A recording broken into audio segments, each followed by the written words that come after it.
दोस्तों नमस्कार। के न्यूज़ के विशेष कार्यक्रम, ये जो हमारी विशेष प्रस्तुति है दस्तक, मैं इस कार्यक्रम में आप सबका बहुत बहुत स्वागत करता हूं। मेरा नाम मयूर जानी है और आप जैसे जानते हैं हम रोज इस कार्यक्रम के जरिए ऐसी चीज़ों को, ऐसी घटनाओं को और कुछ व्यक्ति विशेषों को भी लेकर बात करते हैं जिसकी होने से, जिसमें कुछ हलचल होने से या कोई घटना के घटने से हमारे मन और मस्तिष्क पर दस्तक दिए जाते हैं उस चीज़ को लेकर, उस घटना को लेकर। तो आज हम एक व्यक्ति विशेष के बारे में बात करने जा रहे हैं जो काफ़ी चर्चित हैं। उनकी चर्चा में वो नाम आया था, वो 2014 का साल था। हालांकि वो 2012 से ही काम पे लगे हुए थे, जिनका नाम है प्रशांत किशोर। और प्रशांत किशोर को लेकर हम ये सवाल या चर्चा ये करना चाहते हैं कि इसका सच क्या है भाई, ये समझने की कोशिश कर रहे हैं। और आज हमारा कार्यक्रम हिंदी में है क्योंकि हमारे साथ जो हमारे मेहमान अभी जुड़े हैं वो हिंदी हार्टलैंड के और पूरे देश के बहुत बड़े वरिष्ठ पत्रकार हैं, राजनीतिक विशेषज्ञ हैं, जिनका नाम है प्रदीप सिंह जी। तो मैं उनका सबसे पहले स्वागत करना चाहूँगा कार्यक्रम में। आपका स्वागत है सर, आप एक बार फिर से मेरे साथ जुड़े हैं, आपका बहुत बहुत स्वागत है के न्यूज़ पे। तो सर सवाल जो है वो आज, सवाल या मुद्दा आप जो भी गिने, इसको हम चर्चा तो ये करने की कोशिश कर रहे हैं कि ये जो प्रशांत किशोर साहब है इनका सच क्या है। ये क्या जादूगर है या ये जहां जाते हैं हर जगह जिता देते हैं, या उनके और भी जिसे कहते हैं ना कि दवाई ठीक करने के लिए जो दवाई होती है उसकी साइड इफेक्ट्स भी बहुत होती हैं, तो इनके कुछ साइड इफेक्ट्स भी हैं क्या? तो शुरुआत तो यहाँ से करेंगे कि आप कैसे देखते हैं प्रशांत किशोर एज ए जो कहते हैं कि पॉलिटिकल स्ट्रेटेजिस्ट जो हैं, आपके लिए जो है वो क्या, आप किस तरह से देखते हैं उनकी छवि को? देखिए, मेरी नजर में प्रशांत किशोर और ऐसे लोगों की जो उपयोगिता है किसी पॉलिटिकल पार्टी के लिए, वो है टेक्नोलॉजी का इस्तेमाल और इलेक्शन मैनेजमेंट, इश्यूज बनाना, कहाँ क्या समस्या है, किस इलाके में कौन सी समस्या उठानी चाहिए, कहाँ अगर सर्वे करते हैं तो सर्वे करके बता सकते हैं कि आपका कौन सा उम्मीदवार, संभावित उम्मीदवार या विधानसभा सदस्य या लोकसभा सदस्य है, तो वो कितना लोकप्रिय है, अलोकप्रिय है, ये जानकारियां दे सकते हैं। लेकिन ऐसे लोग चुनाव जिता सकते हैं, ये मैं नहीं मानता। क्रिकेट से एक उदाहरण देके बताना चाहूंगा। जॉन बुकनन थे ऑस्ट्रेलिया की टीम के कोच, और 3 वर्ल्ड कप लगातार ऑस्ट्रेलिया जीती, और उनको ये जो है उनको गलतफहमी हो गई कि उनकी वजह से ऑस्ट्रेलिया जीती। उन्होंने कहा कि मेरी वजह से जो है लगातार 3 बार चैंपियन बनी। तो लोगों में बड़ा रिएक्शन हुआ। उन्होंने कहा कि अगर कोच किसी टीम को चैंपियन बना सकता है, वर्ल्ड कप जिता सकता है, तो आप बांग्लादेश की टीम के कोच बन जाइए और उनको अगर आप वर्ल्ड कप जिता दें तो भाई मान लेंगे कि कोच जिताता है। तो जो क्रिकेट में कोच की भूमिका होती है, वही ऐसे इलेक्शन स्ट्रेटेजिस्ट की होती है। चुनाव जिताना, हराना, ये जनता का काम है और ये इस पर निर्भर होता है कि जो पार्टी है उसका नेता कितना लोकप्रिय है या अलोकप्रिय है। लोकप्रिय है, लोग सुनने को तैयार हैं, तो मदद का काम करता है जो भी इलेक्शन स्ट्रेटेजिस्ट है। जैसे क्रिकेट में कोच या किसी भी खेल में कोच एक सहायक भूमिका में होता है, वो मुख्य भूमिका में कभी नहीं आ सकता, और मैच जिताने हराने में उसका कोई रोल उस तरह से नहीं हो सकता। इसी तरह से प्रशांत किशोर का है कि वो रणनीति बनाने में, मुद्दे तय करने में, इसमें निश्चित रूप से उन्होंने एक अपना नाम कमाया है। लेकिन आप देखिए, 2 उदाहरण राजनीति से ही देख लीजिए। 2017 में वो कांग्रेस में गए और जो है उन्होंने खाट सभा के नाम से एक नया कॉन्सेप्ट इंट्रोड्यूस किया, और नतीजा ये हुआ कि उत्तर प्रदेश में कांग्रेस की खाट खड़ी हो गई। तो वो, आप अगर उनको ट्रैक करेंगे तो आप देखेंगे कि वो हमेशा जीतने वाले घोड़े पर दांव लगाते हैं। जिस राज्य में जो पार्टी या जो नेता उसकी जीतती हुई दिखाई देती है, उसके साथ हो जाते हैं। तो ये लगता है कि उनकी वजह से पार्टियां जीत रही या सरकारें बन रही हैं। हमको लगता है कि बहुत ओवर हाइप्ड है उनकी जो कैपेबिलिटी है, उनकी जो क्षमता है। और सर क्या ये भी आपके ध्यान पे पड़ा है या इस पर आप कुछ टिप्पणी कर सकते हैं कि जैसे आपने कहा, बहुत ठीक कहा कि जो उनको लगता है कि यहाँ ये जीत सकते हैं तो उनके साथ वो खड़े होते ज़्यादातर दिखाई देते हैं, और फिर वही होता है कि वो पार्टी जीतती है तो फिर जीत का सेहरा इनके सर पे भी जो है डाल दिया जाता है, बांध दिया जाता है। लेकिन ये जहाँ जाते हैं वहाँ पार्टी विदिन द पार्टी भी कुछ इश्यूज खड़े हो जाते हैं। उसके बाद फिर अगर हम बात कर लें 2014 की, 2012 में भी वो गुजरात विधानसभा चुनाव के लिए बड़े ही मतलब हाई लो प्रोफाइल वे में नरेंद्र भाई के साथ थे, लेकिन 2014 में वो खुलकर सबके सामने आए थे कि ये हैं जो चाय पे चर्चा करवा रहे हैं, या 2012 में जो वो होलोग्राफिक इमेज के द्वारा, 3D इमेज के द्वारा जो हर जगह चुनाव में नरेंद्र भाई की प्रस्तुति और मौजूदगी दर्शाई जाती थी, एक ही कमरे में बैठ के प्रवचन करते थे और कहीं भी दिखते थे और लोगों का हुजूम आता था सुनने के लिए, ये सब बातें हुई। पर इसके साथ साथ आप देखें 2014 के बाद भी जब चुनाव हो गया, प्रचंड जीत भी मिल गई बीजेपी को, मोदी साहब पीएम बन भी गए, उसके बाद आप देखेंगे कि वहाँ उनके और अमित भाई के बीच में भी एक मनमुटाव हुआ और उनको वहाँ से निकलना पड़ा। और वहाँ तो ये था कि नरेंद्र भाई, अमित भाई कुछ इस तरह से हैं कि वो कभी अलग हो नहीं सकते हैं, लेकिन कुछ चीज़ तो ऐसी हुई थी जो हमारी जानकारी में है। उसके बाद वो जहाँ गए हैं तो वहाँ कुछ ऐसा तो हुआ ही है कि कुछ अंदरूनी जो है फूट पड़ जाए, या कुछ किस्से हमारे, ये बंगाल का भी किस्सा हमारे सामने है कि अब इनका कितना रोल है समझ में नहीं आ रहा है, लेकिन वो भतीजे और बुआ के बीच में, ममता जी और उनके भतीजे के बीच में जो एक फूट पड़ी है, कुछ लोग कहते हैं कि वहाँ भी इनकी जो काम करने का तरीका है और जिस तरह से वो पूरा ले लेते हैं हाथ में और फिर किसी की नहीं सुनते, तो ये भी एक तरीका है जो जो आहत करता है, बहुत सारे लोगों को हर्ट करता है। क्या ये सही है क्या सर? बिल्कुल, देखिए ऐसा है कि बात दरअसल ये है कि प्रशांत किशोर की अपनी राजनीतिक महत्वाकांक्षा है और वो महत्वाकांक्षा उनकी पूरी नहीं हो पा रही है। जो आपने 2014 का ज़िक्र किया, 2012 का, तो 2014 की लोकसभा जीत के बाद वो चाहते थे राज्यसभा टिकट, जो कि मिला नहीं उनको। और बीजेपी ने कहा कि भई आपने काम किया, हमने पैसा दिया, नमस्ते, अब क्या मतलब हमसे आपसे? तो तब से वो लगे हुए हैं कि कैसे बीजेपी को हराया जा सकता है। 2015 में महागठबंधन के साथ गए, नीतीश कुमार के साथ जुड़े। नीतीश कुमार का महागठबंधन का जीतना तो तय ही था, लेकिन उसका फ़ायदा उन्होंने उठाया, इस रूप में पेश किया कि ये जीत उनकी रणनीति की जीत है। तो उसके बाद वो एक पैरेलल सिस्टम उन्होंने खड़ा करने की कोशिश की कि हम युवा को जोड़ेंगे जनता दल यूनाइटेड से, और इसके लिए हमको एक पैरेलल जो है वो ऑर्गेनाइजेशन बनाने की ज़रूरत है। धीरे-धीरे उनका सरकार में दखल होने लगा।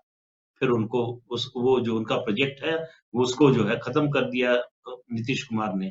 उसके बाद फिर उन्होंने सीधे जो है अपनी राजनीतिक महत्वाकांक्षा जाहिर की, तो उनको पार्टी का राष्ट्रीय उपाध्यक्ष बना दिया। अब वो जहाँ जाते हैं, वो चाहे जेडीयू हो, चाहे कांग्रेस हो, चाहे कोई दूसरी पार्टी अभी जो टीएमसी है, हर जगह एक तो उनकी शर्त ये होती है कि उनकी बातचीत सीधे टॉप लीडरशिप से हो, नीचे के नेताओं से बात नहीं। तो वो सबसे पहला काम करते हैं कि उस पार्टी की टॉप लीडरशिप को, उसकी सेकंड और थर्ड रैंक की जो लीडरशिप है, उससे काट देते हैं। उसका फीडबैक नहीं पहुँचने देते। तो उसका जो जिसको ये बात समझ में आ जाती है, वो हाथ जोड़ लेता है। नीतीश कुमार ने हाथ जोड़ लिए, कांग्रेस में जा रहे थे इसीलिए नहीं जा पाए। गांधी परिवार के बाद उनकी तो पार्टी नहीं था, समस्या हुई। फिर पश्चिम बंगाल और ममता बनर्जी के जो भतीजे हैं अभिषेक बनर्जी, उनकी महत्वाकांक्षा जगाई और उधर ममता बनर्जी की कि आपको राष्ट्रीय विकल्प के रूप में अपने को पेश करना चाहिए। तो अभिषेक बनर्जी को कहा कि अब आपको मुख्यमंत्री का पद सँभालने के लिए तैयार रहना चाहिए। और वहाँ भी उनकी टीम ने सरकार में एक पैरेलल जो है, वो तंत्र खड़ा करने की कोशिश की। उसमें क्लैश शुरू हुआ। जो वहाँ से सेकंड रैंक के लीडर लीडर थे टीएमसी के, उन्होंने रिवोल्ट किया। उन्होंने कहा कि हमने 15 साल, 20 साल, 25 साल लगाया है, लाठी खाई है, डंडे खाए हैं, जेल गए हैं और ये आदमी आके हमको दरकिनार कर रहा है। तो उन्होंने एक रिफ्ट एक एक दीवार खड़ी की, नए और पुराने की। अभिषेक बनर्जी से कहा अपनी टीम बनाओ, जो पुराने लोग हैं उनको किनारे करो। ममता बनर्जी को समझ में आ गया, वो ज़मीन से जुड़ी हुई पॉलिटिशियन है, उनको समझ में आ गया कि अगर इस रास्ते पर चले, तो पार्टी खत्म हो जाएगी। तो उन्होंने रोक दिया। इसीलिए आपको याद होगा कि कॉर्पोरेशन के चुनाव में कलकत्ता में 2 लिस्ट जारी हुई। एक टीएमसी की ऑफिशियल लिस्ट, एक प्रशांत किशोर के यहाँ से। आखिर में ममता बनर्जी ने उस लिस्ट को प्रशांत किशोर वाली को रिजेक्ट कर दिया।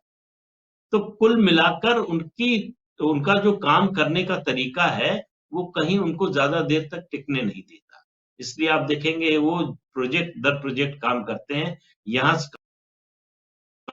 सफलता की बात जो हो रही है कि जहाँ जाते हैं सफल होते हैं, गोवा में तृणमूल कांग्रेस को वही ले गए, उन्हीं की स्ट्रेटजी थी, कुछ हासिल नहीं हुआ। एक राज्यसभा की सीट चली गई, इतना पैसा खर्च हुआ और हासिल कुछ नहीं हुआ, किसी उम्मीदवार की जमानत भी नहीं बची। तो इसलिए प्रशांत किशोर जो है, वो आपने बिल्कुल ठीक बात कही कि वो जहां भी जाते हैं उस घर में पहले झगड़ा कराते हैं और उस बंटवारे में अपना हिस्सा लेना चाहते हैं।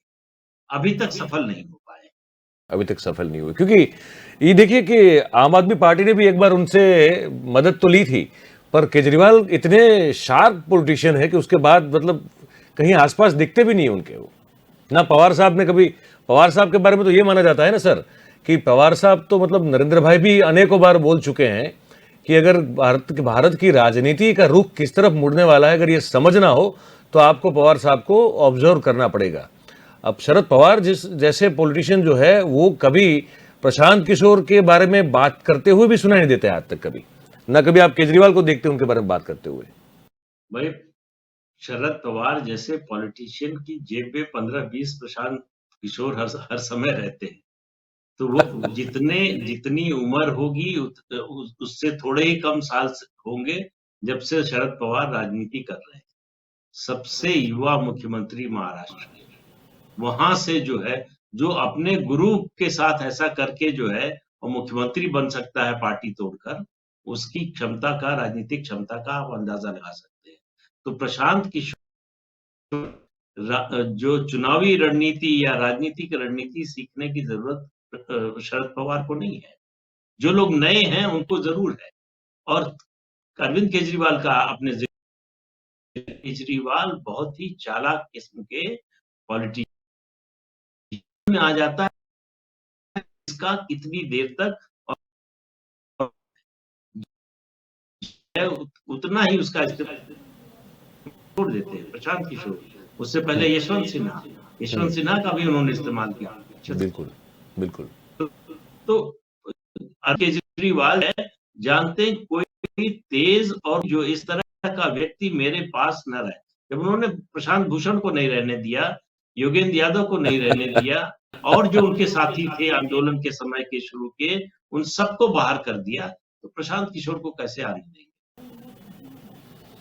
तो अब सर मामला तो ये है कि कहा ये जा रहा है, बातें भी बहुत सारी हमारे सामने आ रही है, बहुत सारी सच्ची भी है, उसमें कुछ अतिशयोक्ति भी है, लेकिन कुल मिला के बात तो ये है कि अब गुजरात विधानसभा चुनाव को लेकर चर्चा हो रही है और ये कहा भी जा रहा है कि गुजरात विधानसभा चुनाव की जो रणनीति की जो बागडोर है वो प्रशांत किशोर संभालना चाहते भी हैं और कांग्रेस के कुछ वरिष्ठ नेता है वो भी चाहते हैं कि गुजरात की रणनीति और पूरा संचालन जो है वो प्रशांत किशोर करे। एक तो ये हो रहा है, दूसरा ये भी सुनने में आ रहा है जो काफी हद तक हमारे पास पुख्ता जानकारी भी है कि एक कहते हैं ना, वो एक धुरी सी बनी हुई है जिसमें प्रशांत किशोर है, एक तरफ नरेश पटेल है हमारे जो लेवा पटेल समाज के बहुत बड़े नेता है, आप बिल्कुल परिचित है पूरी स्थिति से, और ये दोनों का एक गठबंधन जो है वो कहीं मिला है और कहते हैं अशोक गहलोत का इसमें एक प्रमुख रोल है कि इनको एक मुख्यमंत्री चेहरे का उम्मीदवार बना दिया जाए और उसके बाद फिर प्रशांत किशोर को जो है ये सौंप दिया जाए गुजरात। और ये सब सुखबुहाट जो ये जो बातें सब सुनने में आ रही है वहां, उसको लेकर गुजरात कांग्रेस में काफी सुखबुगाहट है। वो विरोध के सुर जो है अभी से वो सुनाई देने शुरू हो गए हैं कि यार ये हम इतने साल, जैसे आप अभी कह रहे थे कि भाई जो 25-25, 30-30 साल से वैसे सत्ता से बाहर लोग हैं और फिर भी पार्टी के लिए जो काम कर रहे हैं, अगर उनकी ना सुननी हो और कोई बाहर से आके बैठ के और एक पाटीदार समाज के एक नेता को बिठा के अगर मुख्यमंत्री बनाना है तो फिर संगठन चलाने की जरूरत क्या है? ये सब बातें भी आ रही है, तो इसको कैसे देखते हैं सर आप? नहीं, बिल्कुल ठीक बात कह रहे हैं। देखिए, ऐसा है कि गुजरात जैसे राज्य में जो भी इसका मतलब उसका बड़ा वरना 32 साल रहने के बाद पूरी पीढ़ी बदल गई, कौन किसका साथ देता है? आप खास तौर से आजकल जो राजनीतिक माहौल है उसमें और उसके बाद अगर आप किसी को बाहर से लाकर बिठा दें, तो पहली बात तो ये है कि उन्होंने फूट का बीज डाल दिया प्रशांत किशोर ने, कि नए और पुराने का। ये घोषित कर दिया कि पुराने लोग नाकारा हैं। चुनाव में हार-जीत होती रहती है, लेकिन चुनाव हार गए इसलिए आप जो है ऐसा नहीं न की बात है, वो अभी किसी को पता नहीं तो वो लाख की होगी और मुझे लगता है कि अगर प्रशांत का काम मिल जाता है, तो ये असली उनका टेस्ट से उन्होंने चुनावी रणनीतिकार बनने का अपना जो है सफर शुरू किया था और मुझे लगता है यहीं से शायद ये सफर खत्म हो जाएगा। जो परिस्थितियां हैं कांग्रेस की और भारतीय जनता पार्टी की गुजरात में 27 साल की एंटी इनकम्बेंसी के बावजूद बीजेपी के खिलाफ उस तरह का माहौल नहीं है, जैसा होना चाहिए या जैसा कांग्रेस को बनाना चाहिए था। सरकार की कमियों को उजागर करना, उसके खिलाफ खड़ा करना, इस काम में लगातार फेल हो रही है कांग्रेस। तो इसलिए जो है, मेरा मानना है कि 2017 ऐसा साल था, ऐसा चुनाव था, जब कांग्रेस के गुजरात में जीतने की सबसे ज्यादा संभावना थी। पाटीदार आंदोलन हुआ था, मुख्यमंत्री बदला गया, गुजरात से नरेंद्र मोदी छोड़कर चले गए थे, देश के प्रधानमंत्री बन गए, आनंदीबेन आई, पुलिस फायरिंग हुई, लोग मरे, वो सब हुआ, उसके बाद फिर मुख्यमंत्री बदलना पड़ा। इस सब के बावजूद अगर कांग्रेस नहीं जीत पाई, तो मुझे नहीं लगता 2022 में उसके जीतने की कोई बहुत बड़ी संभावना है। हालाँकि चुनाव होता है, उसके बारे में कोई बहुत पहले से भविष्यवाणी नहीं करनी चाहिए। लेकिन फिर भी आज की स्थिति में जो परिस्थिति दिखाई दे रही है, उसमें मुझे लगता है जिता देते हैं प्रशांत किशोर, तो ये किसी चमत्कार से कम नहीं होगा। क्योंकि दो बड़ी विचित्र चीजें जो है वो अभी हमारे ध्यान को आकर्षित करती है, वो सर ये है कि एक कांग्रेस का जो परंपरागत जो वोट रहा है वो कभी पाटीदार तो रहा ही नहीं है, और उनका जो परंपरागत वोट जो रहा है वो ओबीसी है, दलित हैं, आदिवासी हैं और मुस्लिम हैं। ये आमतौर पर यही वोट बैंक जो है उनकी मानी जाती है और वहीं से वोट उनको मिलते हैं। और दूसरा कि कांग्रेस का जो वोट है वो ज़्यादातर ग्रामीण गुजरात के इलाकों में है, वो फैला हुआ है, वो शहरों में नहीं है। और अगर आप 2017 का इलेक्शन का रिजल्ट का आप एनालिसिस भी कर लेंगे तो आप जान लेंगे कि जो बीजेपी जीती है, जो 99 सीटें, वो ज़्यादातर मतलब मोर देन 90% सीट जो है वो 8 बड़े जो शहर है हमारे गुजरात के, वहीं से वो जीती हैं, तभी जाके वो 99 तक पहुंची थी। अब ना तो पाटीदार कभी कांग्रेस से जुड़े हुए थे, और यहाँ तो एक हमारा जो पुराना चक्कर है, और वो ठाकुर जो ओबीसी से आते हैं वो और पटेलों के बीच में है। क्योंकि माधव सिंह सोलंकी जब 85 में सीएम थे यहाँ पे, तो कुछ ऐसी घटनाएं हुई थी जिसके बाद पटेलों का पूरी तरह से मोहभंग, मैं वो बोलूंगा नहीं क्योंकि वो जातिवाचक कुछ ऐसे शब्द है कि वो बोलना उचित नहीं है, तो कुछ ऐसी चीजें बोली गई थी उस समय जो आज तक पटेलों के दिमाग में अभी भी छाई हुई है। तो पटेल कभी कांग्रेस के हुए नहीं है, वो हो भी नहीं सकते हैं। तो नरेश पटेल को चेहरा बनाना और फिर इतने पुराने संगठन में पुराने लोगों को दरकिनार करके उनको ये उम्मीदवार घोषित करके लड़ने की बात सोचना, और ऊपर से मेरी कुछ लोगों से बात हो रही थी कांग्रेस में अभी, तो वो कह रहे थे कि भाई अगर प्रशांत किशोर ही चुनाव जिता देते हैं अगर, तो फिर संगठन की जरूरत ही क्या है, वही आके कुछ अपनी जो जादुई छड़ी घुमा दे और वो जिता दे, तो फिर हम लोग घर पे बैठेंगे, आराम करेंगे, हमको काम करने की जरूरत क्या है। आपका आकलन बिल्कुल सही है। देखिए, सवाल यह है कि बीजेपी को पटेल समुदाय के साथ लाने में, जोड़ने में सबसे अहम भूमिका रही केशुभाई पटेल की। लंबे समय तक संगठन उन्होंने और शंकर सिंह वाघेला ने मिलकर जनसंघ के समय से संगठन खड़ा किया गुजरात में, पहले जनसंघ फिर बीजेपी का। केशुभाई पटेल को मुख्यमंत्री पद से हटा दिया गया, फिर उन्होंने पार्टी छोड़ी, अपनी पार्टी बनाई। जब पटेल समुदाय केशुभाई पटेल के साथ खड़ा नहीं हुआ बीजेपी के खिलाफ, तो नरेश पटेल के साथ खड़ा हो जाएगा, ऐसा कोई कारण दिखाई नहीं देता। अगर 2017 में ये हुआ होता तो शायद हो जाता, लेकिन आज ऐसा कोई कारण नहीं है। जब पटेल समुदाय से ही मुख्यमंत्री है इस समय गुजरात का, तो ऐसे में पटेल समुदाय क्यों नाराज हो जाएगा, बीजेपी के साथ चला जाएगा सिर्फ इसलिए कि नरेश पटेल को लेकर आई है कांग्रेस? मुझे ऐसा लगता नहीं।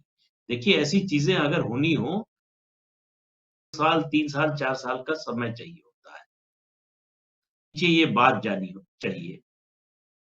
अर्थमेटिक का खेल होता है, करता जब तक केमिस्ट्री ना हो, और केमिस्ट्री को बनने में समय लगता है।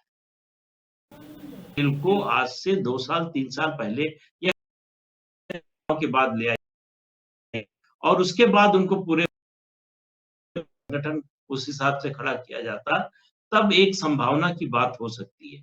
लेकिन अब कुछ महीने पहले चुनाव से उनको लाने का मुझे नहीं लगता कि कोई बड़ा फायदा होने वाला है, बल्कि नुकसान हो सकता है। जो पहले से नेता हैं, उनके मन में निराशा आ सकती है।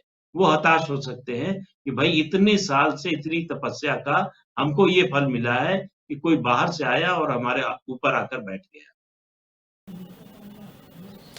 और सर एक सवाल और जो मन में आ रहा है, क्योंकि वो सुनते हैं, लोगों से बात करते हैं, तो लोग शंकाएं आशंकाएं जो जताते हैं, जो पॉलिटिकल अरीना में होते हैं, छोटे से लेके बड़ी कैडर के लोग की बात मैं कर रहा हूँ, आपके साथ भी ये बहुत सारे लोग बात करते ही होंगे। तो यहाँ ये एक सवाल लोग बहुत सारा पूछते हैं कि क्या ये सही में प्रशांत किशोर जो है, बोले ये इनका सच क्या है? मैंने कहा भाई सच क्या है कि क्या मतलब है? तो बोले यार ये कहीं ऐसा तो नहीं है कि दिखावे के लिए बाहर लोगों के लिए काम कर रहे हो, लेकिन इनकी जो वफादारी हो अभी भी नरेंद्र भाई के प्रति ही हो। मैंने कहा यार ऐसा क्यों लगता है आपको? तो बोले यार ये सब फिर एग्जाम्पल देते हैं, देखो ये जहाँ जाते हैं वहाँ फिर झगड़ा करवा देते हैं, फिर ये वहाँ से छोड़ के निकल जाते हैं, पर कभी आज तक नरेंद्र भाई के खिलाफ कुछ नहीं बोले। अगर बीजेपी को हराने की बात करते हैं तब भी उसमें तारीफ ही होती है। तो ये सब एग्जाम्पल लोग देते हैं। तो मैं आपसे ये पूछना चाहता हूँ कि आप कैसे देखते हैं कि इनका क्या सच है? क्या हो सकता है कि इनकी जो लॉयल्टी है वो अभी भी नरेंद्र भाई के प्रति हो? पता नहीं, बड़ा वियर्ड सा सवाल है, लेकिन लोग पूछते रहते हैं तो हमें बड़ा अजीब लगता है। तो मैं आपसे भी पूछूं, आप क्या मानते हैं इसके बारे में? नहीं, ये बात तो सच है कि अभी नरेंद्र मोदी को लेकर उनके मन में जो भावना है, वो और किसी नेता को लेकर। वो अभी लोकसभा चुनाव के बाद भी गए थे, वहां जोड़ना चाहते थे फिर से बीजेपी से। उनको भेजा गया,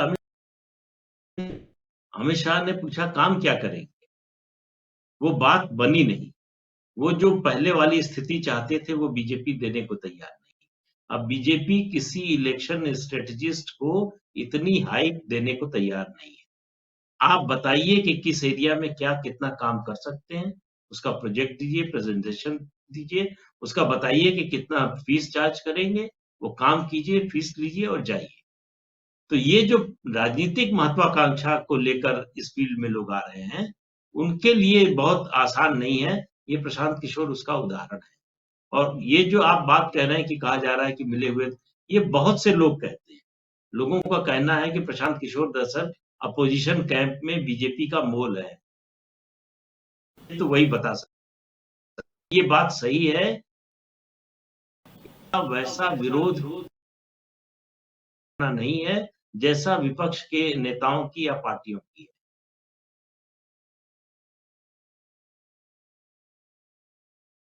सवाल था तो मुझे लगा आपसे मुझे पूछना चाहिए। और दूसरा एक, अब समय धीरे धीरे हमारा जो है वो कुछ समय के बाद अब समाप्ति की ओर जा रहे हैं, लेकिन कुछ समय है तो मैं एक और चीज़ आपसे बात करना चाहूँगा सर। वो ये है कि मतलब एक टोटालिटी में अगर देखा जाए कि गुजरात चुनाव है, उसके बाद हिमाचल के भी चुनाव है, उसके बाद ओबियसली फिर तो मध्य प्रदेश, राजस्थान, छत्तीसगढ़ के 2023 में चुनाव होंगे। लेकिन अब ये ये ऑन द वे है सब पूरा मामला। तो ऐसे में प्रशांत किशोर भारतीय जनता पार्टी के खिलाफ जिसको खड़ा रहना है, जिसको लड़ना है और जिसको जीतना है, आपको क्या लगता है कि क्या ये सही में एक ऐसा नाम है जो उन लोगों को जीत दिलवा पाएगा, या उन लोगों को इन पर निर्भर रहना चाहिए प्रशांत किशोर पर? आप क्या मानते हैं? नहीं, अगर कोई पॉलिटिकल पार्टी ये सोचकर उनको जोड़ रही है या साथ ला रही है कि प्रशांत किशोर आएंगे और उनको चुनाव जितवा देंगे, तो वो बड़ी गलतफहमी है। प्रशांत किशोर हों या 10 प्रशांत किशोर मिल जाएं, तब वो चुनाव किसी पार्टी को नहीं जितवा सकते जब तक कि लोग न जिताना चाहते। ऐसे लोग केवल प्रबंधन कर सकते हैं कि अगर अगर अगर मान लीजिए कि 100 सीट आ रही है, तो उनके प्रबंधन से 105, 107, 110 सीट आ सकती है। और वो पार्टी का खर्चा उचित होगा, वहां करा सकते हैं। कहाँ एनर्जी ज्यादा लगाए, ये बता सकते हैं। तो ये स्ट्रेटजी के तौर पर तो मददगार हो सकते हैं, लेकिन वो उनके नाम का वोट नहीं है। जब गांधी परिवार के नाम पर वोट नहीं मिल रहा है, तो प्रशांत किशोर के नाम पर वोट कैसे मिल जाएगा? जहां भी वोट मिलेगा, वह जो भी पार्टी जीतेगी, वहां उस नेता का, उस पार्टी का वोट होगा, तभी जीतेगी। मुझे नहीं लगता कि प्रशांत किशोर के साथ आ जाने से में एक हाई माहौल बनता है, बात है, चुनाव नहीं जीते जाते। अभी उत्तर प्रदेश में हमने देखा, प्रशांत किशोर हालांकि नहीं थे, लेकिन मीडिया हाइप बहुत जबरदस्त जो है अखिलेश यादव के पक्ष में बनाई गई, लेकिन नतीजे ने बता दिया कि उसका कोई असर नहीं हुआ। और ये जो आप राजनीतिक इनकी जो महच्छा है, उसकी जो आप बात कर रहे थे, वो बड़ी सटीक बात थी सर। क्योंकि आप देखिए कि वो लगातार कोशिश तो ये उनकी होती है कि उनको कोई मतलब या तो जो पार्टी उनको उनकी सलाह ले रही है वो उन्हीं की बात माने और फिर वैसे ही चले जैसे वो चाहते हैं। मतलब वो सुपर सीएम, सुपर पीएम वाली ही बात उनके वर्ताव में या उनके आचरण में नजर आती है। पर ये जो 2020 के बिहार इलेक्शन में ये किनारे पे रहे और उन्होंने कुछ 10 लाख युवाओं को जोड़ने की बात की, पर उतने सक्रिय दिखे नहीं, तो वहां क्या मामला हुआ था? नहीं, वहां को लगा कि ये सब बातें आरजेडी उनको जो है बुला लेगी। आरजेडी तो उनको का है नहीं, उनका जो है वो ग्राउंड पर तो कोई काम है नहीं, तो इसलिए उनको उनको उसका इसलिए आप देखिए 2020 के चुनाव में उनके न होते हुए भी एनडीए की सरकार बनी। तो इसलिए वो चुनाव जिता सकते हैं या उनमें चुनाव जिताने की कुव्वत है, ऐसा मुझे लगता नहीं है। वो केवल उन्होंने अपना एक ऑरा बना रखा है, किशोर जहां प्रशांत किशोर जाएंगे वहीं जीत होगी, लेकिन जीत ऐसे होती नहीं है। और वो मुझे लगता है कि गुजरात जो है फाइनली ये साबित कर देगा कि प्रशांत किशोर की असली ताकत क्या है, क्योंकि वो जहां भी जाते हैं, जिस संगठन में, वो एक्स्ट्रा बनने की कोशिश करते हैं, इसीलिए उनको बाहर जाना पड़ता है। क्योंकि जैसे आप कह रहे हैं बिल्कुल सही है। जैसे डीएमके की बात करें तो वो जीतने वाला ही था वहां पे, अगर तमिलनाडु की बात करें, है ना। और अगर हम लोग जैसे वेस्ट बंगाल की बात करें तो वो भी वही था, मोटा मोटे तौर पे तो यही था कि वही जीतने वाले थे। और वो जब उन्होंने जगन रेड्डी की हेल्प की तब भी तो वो मतलब वो लहर तो उन्हीं सब की चल रही थी। हाँ, जीत ही रहे थे। तो वो कोई इतना बड़ा कोई भूचाल नहीं लाके खड़ा कर दिया कि मतलब कि नहीं, और जैसे बंगाल में तो भाई उनकी स्ट्रेटजी बीजेपी के खिलाफ थी। बीजेपी 3 से 77 सीट पे पहुंच गई। वही तो मतलब वहां तो इतना बड़ा वो मिल गया उनको राइज, जो मुमकिन ही नहीं था, इतना तो उनको राइज मिल गया। तो बात तो सर ये है, तो कुल मिला के मैं जो अभी समअप कर रहा हूं, पर मैं जो समझाऊं सर वो ये है कि प्रशांत किशोर का शायद सच यही है कि वो है उनकी राजनीतिक महत्वाकांक्षा। अब उनको जो है वो पूरी होती हुई नजर नहीं आ रही है, लेकिन टेस्ट जो है, अगर वो गुजरात के रणनीतिकार बनते हैं कांग्रेस के लिए, तो फिर जो उनका सही टेस्ट, उनकी जो सही परीक्षा है, वो फिर गुजरात तय करेगा। कि क्योंकि यहाँ आप जैसे कह रहे थे कि यहाँ इतना आसान 27 साल के बाद भी बीजेपी को हराना नहीं है। तो क्या वो यहाँ वो कुछ चमत्कार कर पाते हैं, ये देखना होगा। पर उनका सही मेटल जो है, उनके अंदर की जो धातु की जो मूलतः परीक्षा होगी वो गुजरात में होगी, अगर वो गुजरात देखते हैं और उनको गुजरात की जिम्मेदारी दी जाती है, जिनकी बातें और चर्चा आजकल बहुत चल रही है।